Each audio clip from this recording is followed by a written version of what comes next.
अस्सलाम वालेकुम। आज मैंने बहुत ही इम्पोर्टेंट टॉपिक पे बात करनी है, वो है फाइब्रोमेल्जिया। नाज़रीन, तकरीबन हर इंसान अपनी ज़िंदगी में इसको एक ना एक बार ज़रूर फेस करता है। इसका मतलब होता है बॉडी एक, बॉडी पेन। अक्सर ये बीमारी जो है औरतों में ज़्यादा होती है और वो समझती हैं most of the time uric acid की वजह से है। और अक्सर लोगों ने यूरिक एसिड के टेस्ट भी बहुत ज़्यादा कराए होते हैं। याद रखें, जो बॉडी पेन है वो यूरिक एसिड की वजह से नहीं हो सकता। ये यूरिक एसिड जो है उसकी क्रिस्टल जोड़ों के अंदर डिपॉजिट होती हैं। हो सकता है उससे थोड़ा बहुत पट्ठों में भी दर्द हो, लेकिन उसका ज़्यादातर जो है वो जोड़ों में दर्द होता है। वो इस तरह प्रेजेंट नहीं करता। तो इसकी क्या वजह है कि फिर बॉडी एक्स जो इस तरह के होते हैं, जो फाइब्रोमेल्जियाज हैं, एक्चुअली होता यह है कि ब्रेन के अंदर कुछ केमिकल का इम्बैलेंस हो जाता है, जिसकी वजह से ब्रेन पेन को ज़्यादा सेंसिटिव हो जाता है।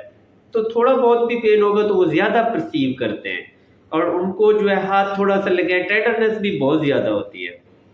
और ऐसे पेशेंट में फटीग भी बहुत ज़्यादा होती है, वो हर वक्त थके थके रहते हैं और स्लीप उनकी डिस्टर्ब हो जाती है। पेशेंट को यहाँ शोल्डर से पेन शुरू होता है, नेक में पेन होता है, इसी तरह हेड एक होता है, फिर बैक एक होता है, पूरे जिस्म में इसी तरह दर्द शुरू हो जाता है।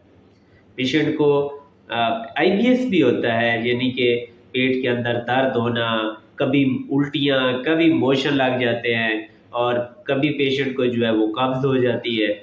इसी तरह पेशेंट आहिस्ता-आहिस्ता उसमें मूड स्विंग्स आना शुरू हो जाते हैं और फिर पेशेंट डिप्रेशन में चला जाता है। वो समझता है पता नहीं कोई बड़ी काज़ होगी। तो इसकी फाइब्रोमेल्जिया में सबसे पहले जो इसकी रीज़न्स हैं, जो इसके अलावा वो देख लेते हैं। एक स्क्रीनिंग करनी चाहिए, उसके बाद लेबल करना चाहिए। सबसे ज़्यादा जो कॉमन काज़ है फाइब्रोमेल्जिया की, वो कनेक्टिव टिश्यू डिसऑर्डर समझे जाते हैं, जिसमें आरए है और एसएलई। एक ये इनकी जो है वो स्क्रीनिंग करनी चाहिए। आल्दो ये भी जोड़ों की बीमारियां हैं और इसमें पट्ठों का दर्द भी हो सकता है।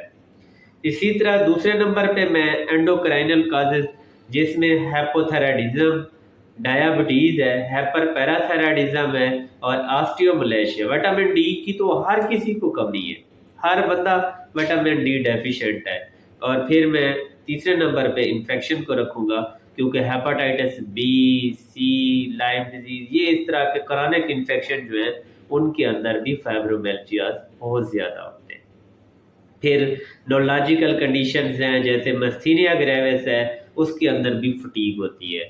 फिर डर्मेटोमायोसाइटिस, पॉलीमायोसाइटिस, उसमें भी पेशेंट को वीकनेस भी साथ होगी पेन के। और अब इनकी जो है स्क्रीनिंग कैसे करेंगे, तो ये सीबीसी टेस्ट सिंपल, उसमें एनीमिया भी एक काज है फाइब्रोमेल्जिया की, तो वो भी रूल आउट करना है।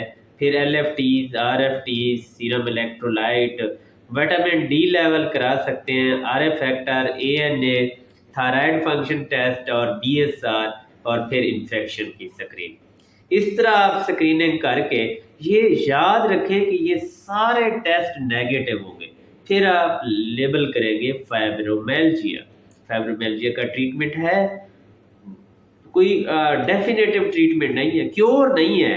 यस, क्योर नहीं है, बाकी हम इसकी सिम्टम्स को कंट्रोल कर सकते हैं।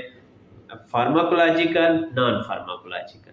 इसमें नॉन फार्माकोलॉजिकल का ज़्यादा रोल है, जिसमें पेशेंट को हम रिकमेंड करते हैं कि वो एक्सरसाइज करें, पेशेंट कोई कोआगुलेटिव बिहेवियर थेरापी करते हैं, पेशेंट योगा करे, पेशेंट एक्यूपंक्चर जो है उसको भी रिकमेंड करते हैं। तो इस तरह की चीज़ें नॉन फार्माकोलॉजिकल जो है वो हेल्पफुल होती हैं, सिम्टम्स कुछ कम हो जाती हैं। लेकिन जो ड्रग यूज़ करते हैं उनमें टॉप पे जो है, अब कुछ लोग समझ रहे होंगे कि पेन है जिसम में तो पेन किलर देने चाहिए, इनसेट। याद रखें, ये ना तो इन्फ्लेमेटरी पेन है, ना ही ये ऑटोइम्यून डिजीज़ है, तो इसमें इनसेट का कोई रोल नहीं है। Analgesic, simple analgesic Panadol use कर सकते हैं। इसके अलावा एंटी डिप्रेसेंट होते हैं कुछ, और उसमें है आपके टीसीए, एमीट्रिप्टाइलिन, नॉरट्रिप्टाइलिन, आम तौर पे जब ये पेशेंट को देखते हैं वो तो पेशेंट यही समझता है मुझे तो कोई डिप्रेशन है ही नहीं, मुझे तो जिस्म में दर्द है। तो याद रखें ये डिप्रेशन और साथ में जो फाइब्रोमियल्जिया उसको भी ये ट्रीट करते हैं। फिर इसी तरह SSRI उसमें जी प्रॉक्सीटीन है और आपके SNRI डुलॉक्सीटीन है और इसी तरह की जो ड्रग्स आपकी एंटी कन्वल्सेंट ड्रग्स उसमें जो प्रीगाबलिन और गाबापेंटिन वो भी यूज़ करते हैं। ऑल्दो उसमें डिजीनेस और उसको टॉलरेट करना थोड़ा मुश्किल होता है, उसमें वर्टिगो, डिजीनेस और सेडेशन होती है। और इसी तरह आप कुछ एक दो मसल रिलैक्सेंट भी यूज़ कर सकते हैं साइक्लोबेंजाथ्रिन और विटामिन डी ज़रूर लें।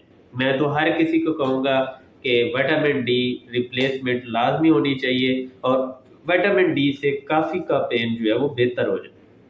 इस तरह आप अगर अपनी डिजीज़ को लेके चलेंगे इंशाअल्लाह आप ठीक रहेंगे। अल्लाह हाफ़िज़।